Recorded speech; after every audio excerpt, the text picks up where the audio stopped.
Esselamu aleykum və rəhmətullah və barakatuh. Əvvəlcə hamıdan xahiş edirəm ki, videonu bəyənin, sonra gözəl şərh yazın və paylaşın ki, videolarımı daha çox insanlar görsün. Mən də həvəslənəm yeni videolar çəkim inşallah. Gördüyünüz kimi Kent şəhərinə gəlmişəm. Bugün burada işləyəcəm inşallah. Bugün nə haqda danışmaq istəyirəm? Nə haqda danışmaq istəyirəm? Hamı soruşur ki, necə gəlim ora?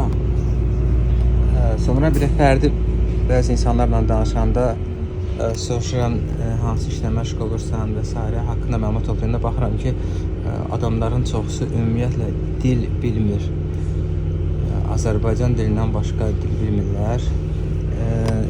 Yaxşı olar ki, əgər siz qarşınıza məqsəd qoymusunuzsa, Avropaya getmək və yaxud da hansısa başqa xarici bir dövlətə, ölkəyə getmək, ilk olaraq yəni dil öyrənin. Əgər dil bilməsəniz, bura gələndə biri adam şikəst kimi, invalid kimi olur. Yəni hərəkət edə bilmirsən. Çünki hər bir xırda bir məsələdə dil lazım olur. Yəni dilsiz mümkün deyil. Burada heç kim Azərbaycan dilində danışmır. Düzdür, türk dilində danışanlar çoxdur, ancaq türk dilində danışanlar da hər yerdə olmur. Bax, mən məsəl üçün mindim avtobusa, mənim kartım işləmədi. Deyir ki, mən çünki Brüsseldə yaşayıram, məndə Brüssel kartıdır. Deyir ki, düşməlisən aşağı.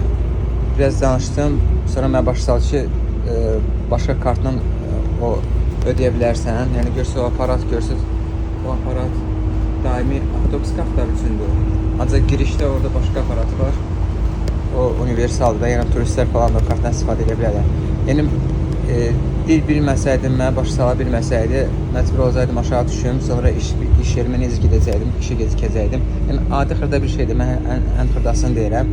Ancaq ümumiyyətlə belə sənəd işi falan, ev kiraya götürmək, kiraya ödəmək, bank hesabı açmaq, hesabda bir problem olur, bank getmək falan. Orada sizlə heç kimsə Azərbaycan dilində danışmayacaq və türk dilində də təbii ki danışmayacaq. Sizə lazım olacaq ən azından ingilis dili, yəni ingilis dilini heç olmaya ən aşağı səviyyədə bilmək lazımdır, çox önəmlidir. Yəni heç olmaya dil öyrənin, sonra fikirləşin ki, mən başqa ölkəyə gedim, başqa ölkədə işləyim. Çünki bura gələndən sonra burada dil öyrənmək sizə əlavə dillər öyrədəcəklər burada. Fransız dili və Niderland dili, çünki Belçikada Fransız və Niderland dili danışırlar. Ona da ən azı 2 il, 3 il vaxt lazımdır ki, siz öyrənəsiniz. Ondan sonra mənim iş tapmaq falan çox çətindir. Dilsiz çox çətin olur.